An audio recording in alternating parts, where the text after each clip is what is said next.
All right, so we are talking about speaking anxiety, and there's a number of suggestions of how to cope with anxiety. Remember, we've defined anxiety with that idea of nervousness, of not feeling just right when you get up in front of people. So what are some of the common ways of coping with anxiety? And I'm working straight off of page 35 if you guys want to follow along with your notes.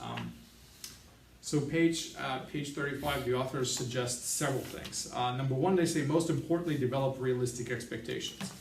That means, remember how I told you, sometimes you speak in front of people, don't expect that you can achieve world peace speaking in front of people. Don't set goals that are unrealistic. If your job is to persuade them, you may not be able to persuade them all the way. You may be able to persuade them a little bit. Or don't expect that everybody's going to get up and applaud, because your speech was phenomenal, because maybe your speech will be okay, but not phenomenal.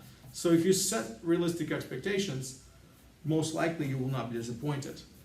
A teacher of mine once said that happiness is where expectation meets reality. Think about it. Happiness is where expectation meets reality. If you expect something to be that way, and it is that way, you're happy. If you expect things to be one way and they work out completely differently, you're not happy. So when reality happens exactly the way you expect it to happen, you're happy, because that's what you've been expecting all the time. So when you set realistic expectations for your speech, that will make you feel better. Sometimes people have visualized this idea, idealized the idea of giving public speech that's supposed to be a certain way, and doesn't always work out. So then in the end, they're not happy. One of the very helpful techniques that I personally find helpful to me is to visualize the room and your audience and yourself giving a speech. And this helps actually a lot of people. So imagine you have to speak in front of a crowd. You feel nervous because you're going to get up in front of people. Well, one of the ways to take that nervousness away is to imagine yourself standing in front of that crowd. And actually imagine yourself speaking, but even more so, I'm going to go to the next step. Imagine yourself being received well, and imagine yourself doing great in your speech. Because that powerful, positive imagination of you imagining yourself succeed can actually give you the confidence to succeed. Believe it or not, that is exactly what every athlete does before they win a race. You want to know? That's what athletes do. Olympic athletes who compete in a race, you know what they visualize? They won't talk to anybody, they won't do anything for a long time right before they have to compete. All they focus is the race, and they focus on winning, and they see themselves winning. They see that last few steps. They see that last few swings of their hands if they're swimming, or that last jump if they're jumping. Whatever it is that they're engaged in, whatever sport, they're seeing that last finish line. That's what they're focusing on every single time that they go to compete. And that's part of the reason why they win. Because they see themselves win. They know it's possible. They know how to. And so they drive themselves because they're trying to recreate what their mind has already painted for them as a victory. Sometimes you can do that with speech. You can stand up and visualize yourself presenting in front of the audience. That helps that anxiety to go away. Because essentially when you get up in front of that audience, it's not the first time. Because in your mind you've already done it. So you're like, okay, I know how to do this. I just did it 5 minutes ago in my head. So I can do this now. It helps you psychologically. It prepares you a little bit. So one of the advices that the writers of this textbook give us is as you practice, keep going, even if the words are different in each practice session. Sometimes people practice a speech and they want it to come out perfectly. In fact, we call this a manuscript speech. Sometimes people actually memorize their speech. Bad idea. You know why? You won't connect with the audience. Because the audience is going to be different. You can have certain expectations of the audience, and you can predict certain things about them. But the actual audience may actually make you change. Seeing certain people in the crowd may make you want to make certain points differently. You may connect with somebody in a crowd listening to you, and your emotion is going to take you in a different direction. And you may have to adjust your speech. You may have to choose different words.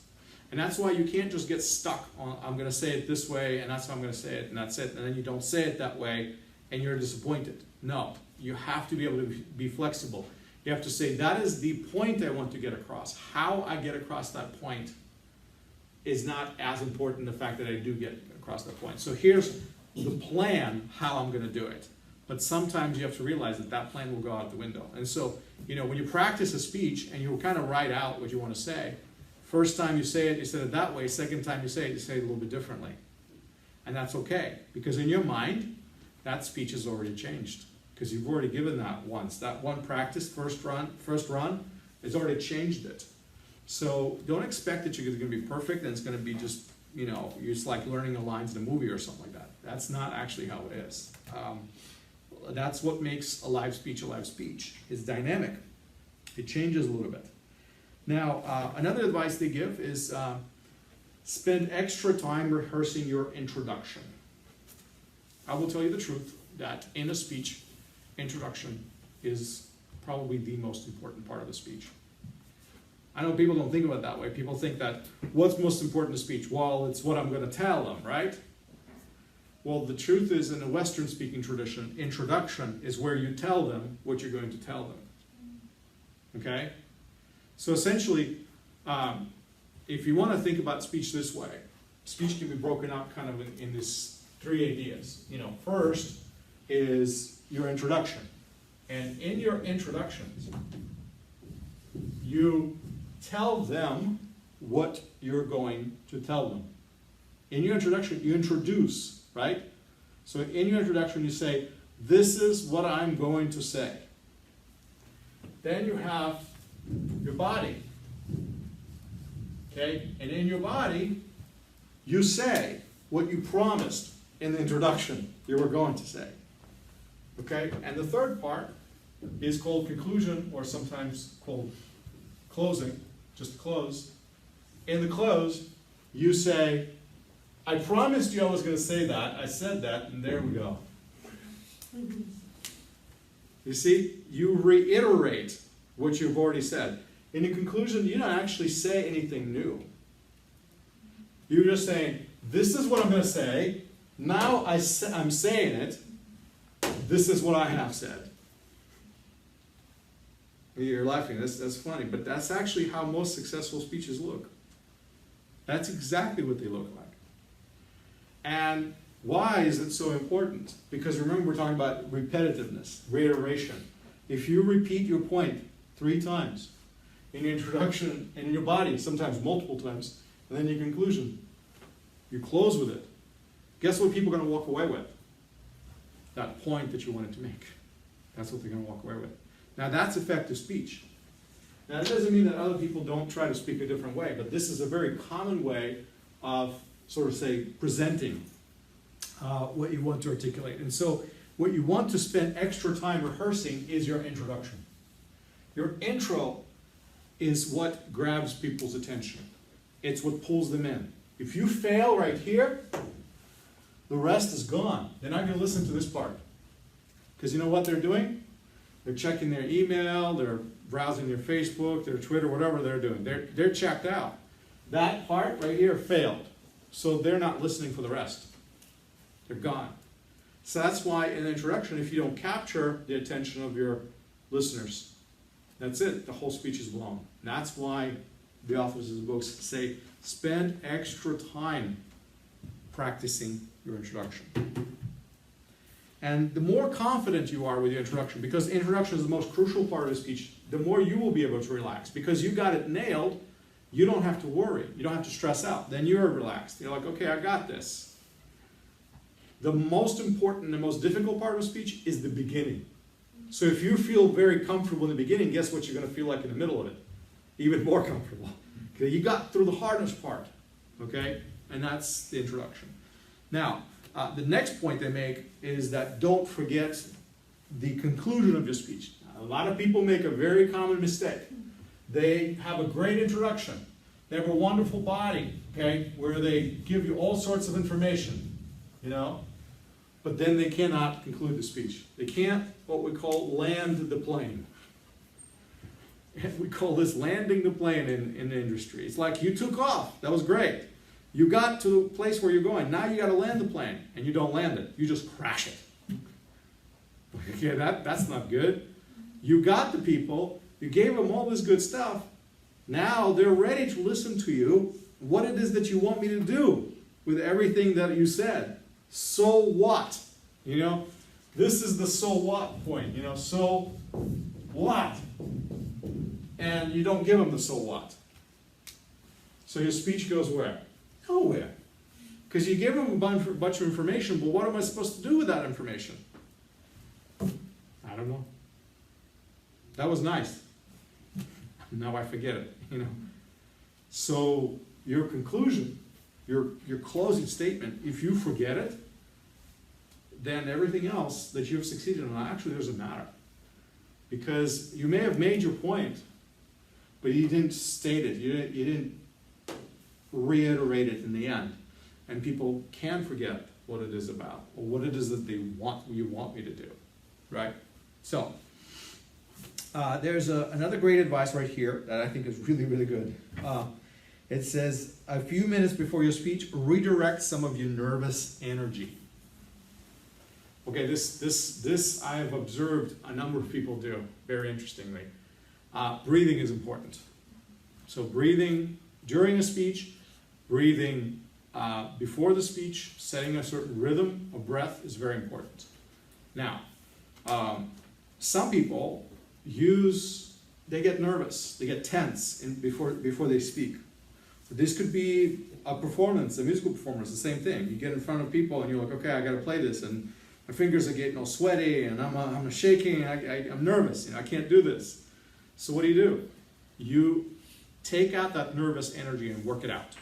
Literally, work it out. I've seen people drop to the floor and do push-ups to make themselves feel better. You know why? It gets that energy out. It takes the adrenaline that's running through their body and uses it for something. Why do some people pace when they speak? Because the adrenaline is getting to them. Why do they speak very, very fast when they get nervous? Because the adrenaline is getting to them. The adrenaline is running through their body, and they're making their body work faster than it normally works. It gives them extra energy that they normally don't have. So what are they going to do with that energy? That's the problem. They need to find a way to discharge it.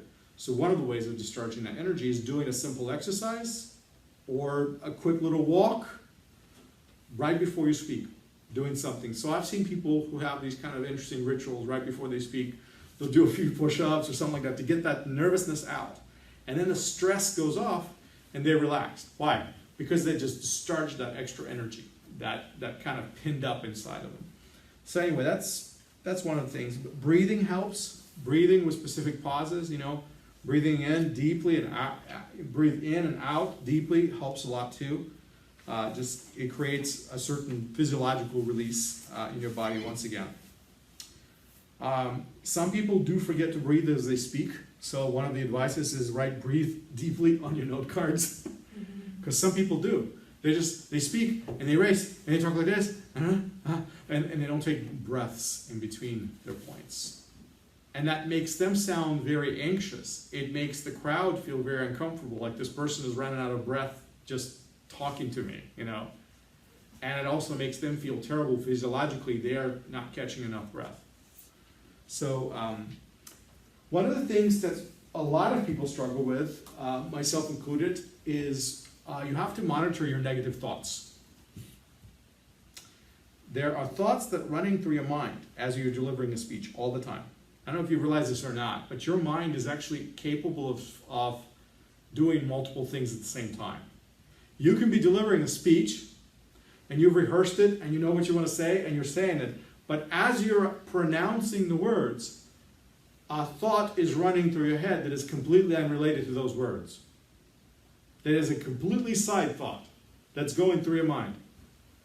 And this is something that human brain is capable of doing. We can work on multiple tracks. So sometimes our negative thoughts distract us. We're speaking in front of an audience and we see somebody fall asleep. So what do we think? If you were speaking in front of an audience and you saw people falling asleep, what would you think? What would your thought? I'm failing my speech. I'm failing my speech. I'm boring. I'm putting that person to sleep, right? Now, that's what you think, right? That's what your mind will kind of direct you to. But what you don't realize is that person stayed up all night. They were binging on their favorite show on Netflix, okay? And they stayed up all night. And that the reason why they're falling asleep, not because you're boring, it's because they're tired. And that's it. It has nothing to do with you. But you think it's all about you. You see somebody acting a certain way, and you think that that has to do with you. It has to do with your speech. Well, in reality, it could be something going on with them that you're not even familiar with, or you're not aware of. And that's what happens. So there are negative thoughts that run through our mind all the time as we speak. And those negative thoughts can distract us and kind of ruin the speech for us, because then we become nervous by simply allowing those thoughts to take over. Okay? So if you monitor your negative thoughts, then you can succeed with greater degree, let's put it that way, than if you allow them to just kind of run wild. Okay. Another point right here is don't second guess your listeners. Well, that's very similar with kind of monitoring your thoughts and also monitoring the crowd. When you monitor the crowd and you see people disengaged or not, or look like they're not interested, if you don't allow that to distract you, that you'll be fine. But if that becomes bothersome to you, then you will become distracted and your speech will be affected. Okay? So I'll be honest with you, I've taught in different places, and I've had classes that sometimes, 30, 40 students, and they come in and it's like later, I'd be like teaching at 9 o'clock in the evening. They worked all day, they got to class, they skipped dinner, they're sitting there, they're grumpy, they're tired, they want to go home. They don't want to be there. And I've had so many people fall asleep and get tired, and I have to learn how to not take it personally. They're just tired because they're tired because it's the end of their day, because they've had a long day.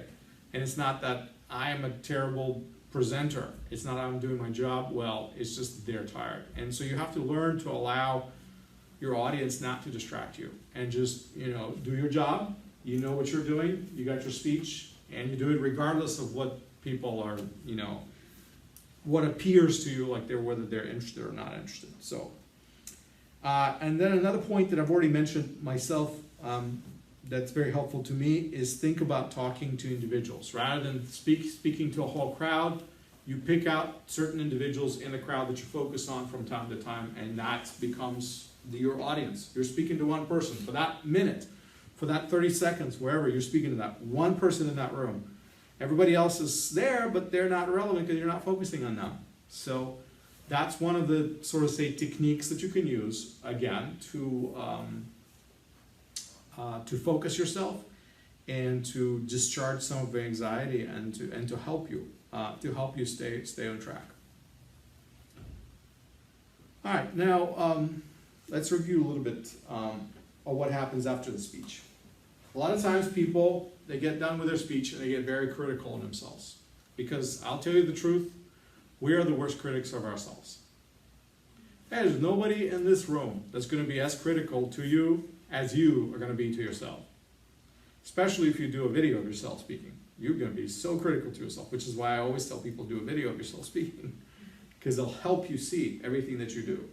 Now, when you are looking over your speech or analyzing what it is that you did right or wrong, you have to credit yourself. You have to recognize the things that you did do right.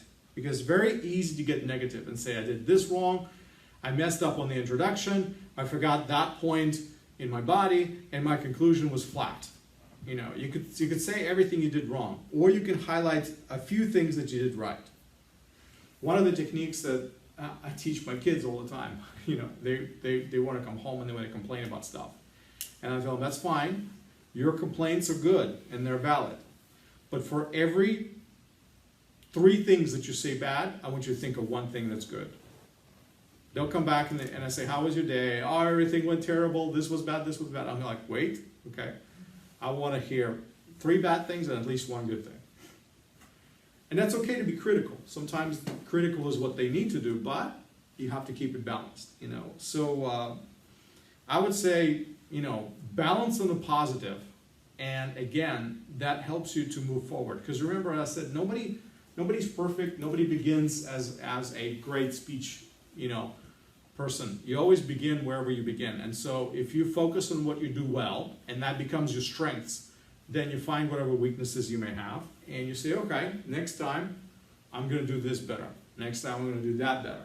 But you always focus on your strengths. And so if you can identify several things you did well, it will help you actually in your speech. Because what you're doing is you're finding your strengths. And you do want to find out things that you want to improve. Because actually, having feedback on your speech, a lot of times we don't even realize what we do wrong. Video helps, but also somebody else watching your speech and telling you, okay, this is what you did wrong, is also very helpful. Now, so those are some of the techniques that you can use post-speech. Now, one of the strategies that's going to help you the most to reduce your anxiety is just to think ahead, plan ahead, get your speech out, get your outline, practice everything out. I would say most people who experience the highest level of anxiety is part of the reason is because they haven't prepared enough. They don't feel confident because they don't feel like they've done enough to get themselves ready. And sometimes you just have to give it adequate time to prepare. And realize that speakers are not the only people who deal with anxiety. Everybody does.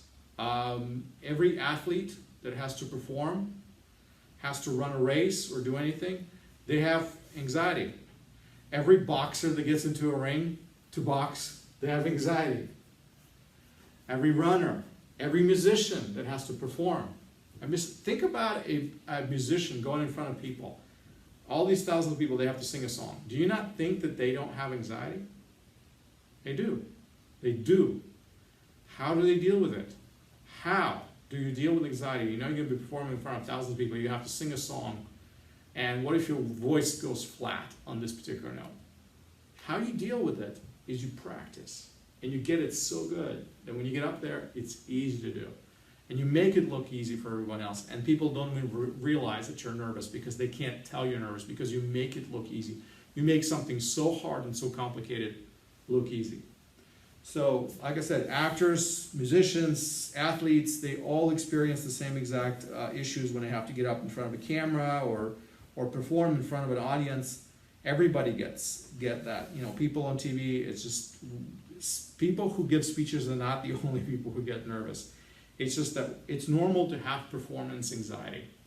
The question is what you're going to do with it, how you're going to deal with it. Now, I'm proposing a very simple thing. It is to learn what it is that makes you feel nervous and counteract it by turning it into a strength. Practice what is your weakest point? What is your weakest point? So, like he mentioned that he has a hard time. He fears that he's not going to get his words right. That means for him it's practicing on the wording, articulating himself better. If he feels strengthened in that area, he's not going to get nervous because he feels that he got that greatest fear that he has, he conquered. And that's part of the reason why I asked you, what are some of your personal anxieties? And you may not discovered all of them yet, but what are some of your personal anxieties when you get up in front of people or you think about getting up in front of people? What are you worried about? Well, those are your weaknesses. If you can identify your weaknesses, then say, okay, what do I have to do to conquer that weakness? What do you have to do to conquer a weakness of not being misunderstood or mispronouncing something? That means practice your articulation in English. That means get your vocabulary right. That means know how to pronounce these words just right. Learn how to enunciate certain words that are hard for you to pronounce. Practice. And if you practice in front of a camera and you actually see yourself succeed, then your confidence goes to the roof. The same way with where you mentioned, where you worried about that they're not going to get what I'm trying to say, that the attention's going to go somewhere else, So learn how to be an attention grabber and learn how to be a person who holds attention so tightly that not letting it go. And there are certain techniques that you can use to do that.